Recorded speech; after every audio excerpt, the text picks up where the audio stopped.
அஸ்ஸலாமு அலைக்கும் வரஹ்மத்துல்லாஹி வபரகாத்துஹு.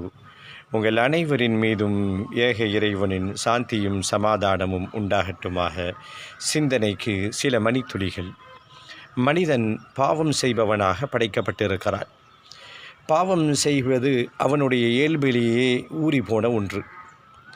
நாம் செய்யக்கூடிய குற்றங்களை இஸ்லாம் 2 வகையாக பிரிக்கிறது. ஒன்று, படைத்த இறைவனுக்கு மாறு செய்வது. இறைவன் தொழ சொல்லியிருக்கிறான், சரியாக தொழாமல் இருப்பது, ஜகாத்தை கணக்கிட்டு கொடுக்காமல் இருப்பது, இப்படி இது போன்ற இறைவனுக்கு மாறு செய்கின்ற பாவங்கள். இந்த பாவங்களை பொறுத்த வரைக்கும் நாம் திருந்தி தௌபா செய்தால் அல்லாஹ் நாடினால் மன்னிப்பான். இரண்டாவது ஒரு குற்றம் இருக்கிறது, பாவம் இருக்கிறது. அந்த விஷயத்தில் நானும் சரி, நீங்களும் சரி, பல அறிஞர்களும் சரி, பல ஹஜ்ஜுகள் செய்தவர்களும் சரி, அலட்சியமாகவே இருந்து கொண்டிருக்கிறோம். அது என்ன பாவம்னா, நம்மால் ஏதேனும் ஒரு சந்தர்ப்பத்தில் அவர்கள் உறவுகளாக இருக்கலாம், நண்பர்களாக இருக்கலாம், நம்மோடு பழகுகின்ற மற்றவர்களாக இருக்கலாம், அவர்களுடைய மானத்தோடு அவர்களுடைய உரிமைகளோடு விளையாடியிருப்போம். ஏதோ ஒரு வகையில் நம்மால் அவர்கள் காயப்பட்டிருப்பார்கள். வார்த்தைகளால் அல்லது பொருளாதார மோசடியிலால் அல்லது ஏதேனும் விளையாட்டாக பேச போய் அவருடைய மனசு புண்படுத்தி ஒரு மாபெரும் கஷ்டத்தை ஏற்படுத்தி நம்முடைய உறவுகளில் ஒரு பெரிய விரிசலை ஏற்படுத்தியிருக்கும். இந்த வழக்கு தீர்க்கப்படாமலே இருக்கும் என்று சொன்னால் இந்த வழக்கு நிச்சயமாக தீர்க்கப்பட வேண்டும். காரணம், எந்த நேரத்தில் இறைவன் நம்மை அழைப்பான் என்று சொல்ல முடியாத ஒரு சூழலில் நாம் இருக்கிறோம். இந்த வழக்கு தீர்க்கப்படாமல் இந்த உலகத்தை விட்டும் நாம் பிரிஞ்சிட்டோன்னா மாபெரும் நஷ்டவாளியாக நாம் மாறிவிடுவோம்.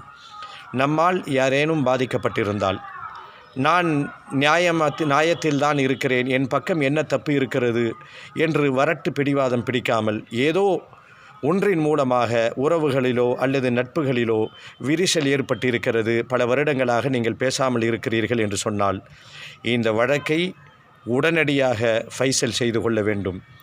ஒரு டெமோ இந்த நேரத்திலே நான் நிகழ்த்தி காண்பிக்கிறேன். இது டெமோ மட்டுமல்ல, என்னுடைய பகிரங்கமான அழைப்பும் கூட. என் மூலமாக இதை பார்த்து கொண்டிருக்கின்ற உறவுகளே, நண்பர்களே, என்னிடம் பழகியவர்களே, என் மூலமாக உங்களுக்கு ஏதேனும் பாதிப்பு ஏற்பட்டிருந்தால், ஏதோ ஒரு வகையில் நான் உங்களை காயப்படுத்தியிருந்தால், அல்லாஹ்விற்காக வேண்டி என்னை நீங்கள் மன்னித்து விடுங்கள் என்ற இந்த கோரிக்கையை விரிசல் ஏற்பட்ட உறவுகளிடத்திலே பகிரங்கமாக நாம் கூறி விரிசலை நாம் சரி செய்து கொள்ள வேண்டும். காரணம் என்னம்னா, இந்த வழக்கு தீர்க்கப்படாமல் நாம் இந்த உலகத்தை விட்டும் பிரிவோம் என்று சொன்னால் மாபெரும் நஷ்டவாளியாக நாம் மாறிவிடுவோம். நம்மால் பாதிக்கப்பட்டவர்கள் யாராக இருந்தாலும் சரி, நான் இப்பொழுது நிகழ்த்தி காட்டியதைப் போல நேரில் சென்றோ அல்லது ஏதோ ஒன்றில் மூலமாக அல்லாஹுவை சாட்சியாக வைத்து பகிரங்கமாக மன்னிப்பு கேளுங்கள். உங்கள் மனசு லேசாகிவிடும். அல்லாஹினுடைய திருப்தி நமக்கு கிடைக்கும். புரிந்து கொள்வதற்கு இறைவன் அருள் புரிவானாக.